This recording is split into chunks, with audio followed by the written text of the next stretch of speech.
Subscribe to Mufti Tariq Online and press the bell icon for more videos. अस्सलाम वालेकुम रहमतुल्लाह। मुदस्सिर अंजुम सियालकोट से ये भाई सवाल करते हैं कि फ़र्ज़ नमाज और सुन्नत नमाज के पढ़ने में क्या फ़र्क है। मसलन फ़र्ज़ नमाज में हम क्या पढ़ेंगे और इसी तरह सुन्नत नमाज में क्या पढ़ेंगे। बराए मेहरबानी इस बारे में मुकम्मल तफसील से बयान कर दें। भाई ने बहुत अच्छा सवाल पूछा है।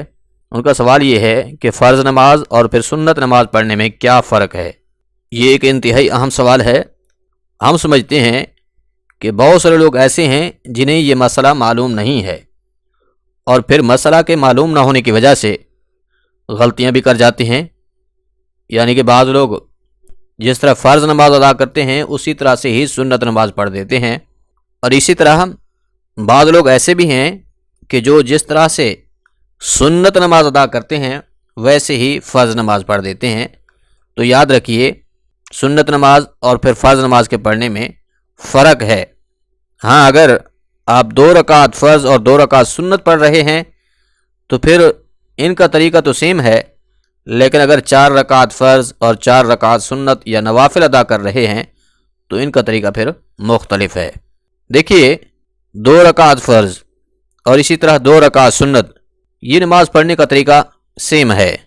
बस सिर्फ फ़र्ज़ों से पहले फ़र्ज़ों की नीयत करनी है और इसी तरह सुन्नतों से पहले सुन्नत की नीयत करनी है। मिसाल के तौर पर अगर 2 रकात फ़र्ज़ और 2 रकात सुन्नत पढ़ रहे हैं तो इसमें नीयत कर लेने के बाद तकबीर तहरीमा कहकर नमाज के शुरू करने के लिए सबसे पहले सना पढ़नी है, यानी कि सुब्हानकल्लाहुम्मा व बिहम्दिका व तबारक अस्मुका व तआला जद्दुका वला इलाहा गैरुक। उसके बाद तावुज़ यानी कि आऊज़ु बिल्लाहि मिनश शैतानिर रजीम और फिर तस्मिया बिस्मिल्लाहिर रहमानिर रहीम पढ़ना है। फिर उसके बाद सूरत फ़ातिहा और उसके साथ कोई दूसरी सूरत मिलानी है। फिर रुकू व सुजूद करने के बाद 1 रकात मुकम्मल हो जाएगी। जब दूसरी रकात के लिए खड़े होना है तो उसमें सबसे पहले तस्मिया यानी कि बिस्मिल्लाहिर रहमानिर रहीम पढ़ें, फिर सूरत फ़ातिहा पढ़ें और उसके साथ कोई दूसरी सूरत मिलाएं। फिर रुकू व सुजूद करने के बाद कादा यानी कि अत्तहियात के लिए बैठ जाएं। इसमें अत्तहियात पढ़ें, दरूद पाक और दुआ पढ़ें। इस तरह से आपकी 2 रकात नमाज मुकम्मल हो जाएगी। उसके बाद फिर आप दाएं बाएं सलाम फेर लें। तो लिहाजा 2 रकात फ़र्ज़ हों या फिर 2 रकात सुन्नत हों, इनके पढ़ने का तरीका सेम है। सिर्फ फ़र्ज़ों से पहले फ़र्ज़ों की नीयत करनी है और सुन्नतों से पहले सुन्नत की नीयत करनी है। अलबत्ता 4 रकात फ़र्ज़ और 4 रकात सुन्नत की नीयत तो एक जैसी है, यानी कि सुन्नत नमाज में सुन्नत का कहना है और फ़र्ज़ नमाज में फ़र्ज़ का कह देना है। मगर इनके पढ़ने में फ़र्क है।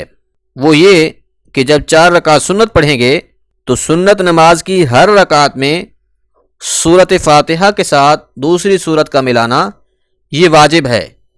यानी कि अगर आप 4 रकात सुन्नत नमाज अदा कर रहे हैं तो फिर सुन्नत नमाज की 4 रकातों में सूरत फ़ातिहा के बाद दूसरी सूरत का मिलाना ये ज़रूरी है। अगर कोई शख्स सुन्नत नमाज की किसी रकात में सूरत फ़ातिहा के बाद दूसरी सूरत को नहीं मिलाता तो इस तरह से उसकी नमाज नहीं होगी। हाँ, ये अलग बात है कि अगर वो किसी रकात में सूरत फ़ातिहा के साथ दूसरी सूरत मिलाना भूल गया तो अब इस सूरत में उस पर सजदा सहव लाजिम आएगा। लेकिन अगर किसी ने जानबूझकर सूरत फ़ातिहा के बाद दूसरी सूरत मिलाना छोड़ दी तो फिर उसकी नमाज बिल्कुल भी नहीं होगी।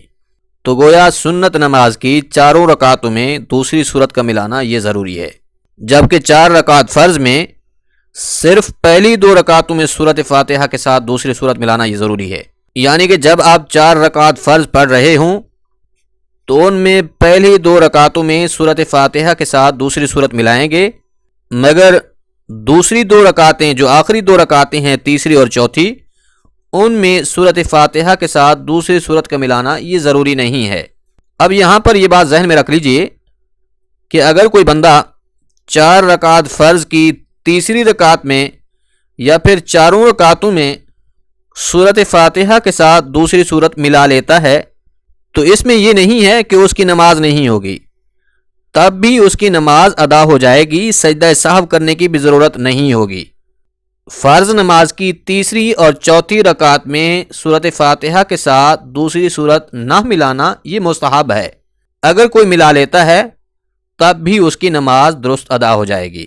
اب یہاں پر یہ بات سمجھنا انتہائی ضروری ہے کہ اگر کوئی شخص امام ہے اور وہ فرض نماز کی ہر رکعت میں سورۃ فاتحہ کے بعد دوسری سورت کو ملا لیتا ہے اور پھر یہ بات یعنی کہ سورۃ فاتحہ کے بعد دوسری سورت کا ملانا مقتدیوں پر گراں گزرتا ہے، مشکل کا باعث بنتا ہے، تو پھر ایسی صورت میں امام صاحب کو فرض نماز کی ہر رکعت میں سورۃ فاتحہ کے ساتھ دوسری سورت ملانے کا اہتمام کرنا یہ مکروہ ہے۔ اس وقت امام صاحب کو چاہیے کہ صرف پہلی 2 رکعتوں میں ہی سورۃ فاتحہ کے ساتھ دوسری سورت کے ملانے کا اہتمام کرے، جبکہ بقیہ جو آخری 2 رکعتیں ہیں ان میں صرف سورۃ فاتحہ کے پڑھنے پر ہی اکتفا کرے۔ سامعین مکرم، یہ تو تھا طریقہ کہ 4 رکعت فرض اور 4 رکعت سنت کیسے ادا کرنی ہے۔ اب یہاں پر یہ بات بھی سمجھ لیں کہ سنت مؤکدہ اور سنت غیر مؤکدہ ان میں کیا فرق ہے، یعنی کہ عصر اور عشاء کے فرائض سے پہلے 4 رکعت جو سنت ادا کرتے ہیں وہ سنت غیر مؤکدہ ہیں۔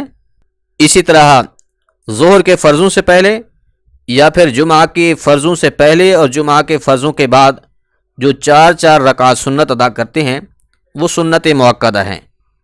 تو سنت مؤکدہ اور غیر مؤکدہ میں فرق یہ ہے کہ سنت غیر مؤکدہ کے پہلے قعدہ میں التحیات، درود اور دعا پوری پڑھنی ہے، اور پھر تیسری رکعت جو ہے اس کو ثنا سے شروع کرنا ہے، پھر تعوذ اور بسم اللہ پڑھ کر سورۃ فاتحہ کو پڑھنا ہے۔ یعنی کہ سنت غیر مؤکدہ میں تیسری رکعت کو بھی اسی طرح سے پڑھنا ہے جس طرح سے پہلی رکعت کو پڑھتے ہیں، جبکہ سنت مؤکدہ میں یہ ہے کہ قعدہ اولیٰ میں التحیات ہی پڑھنی ہے صرف، اور اس کے بعد تیسری رکعت کو بسم اللہ سے شروع کر کے سورۃ فاتحہ پڑھیں اور اس کے ساتھ دوسری سورت ملائیں۔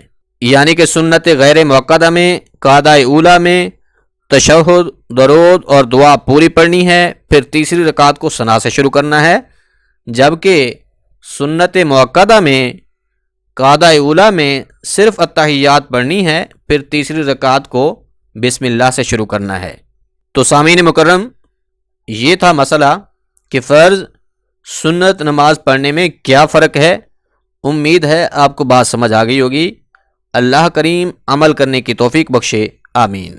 سبحان ربک رب العزت عما یصفون وسلام علی المرسلین والحمد للہ رب العالمین۔ ربنا تقبل منا انک انت السمیع العلیم۔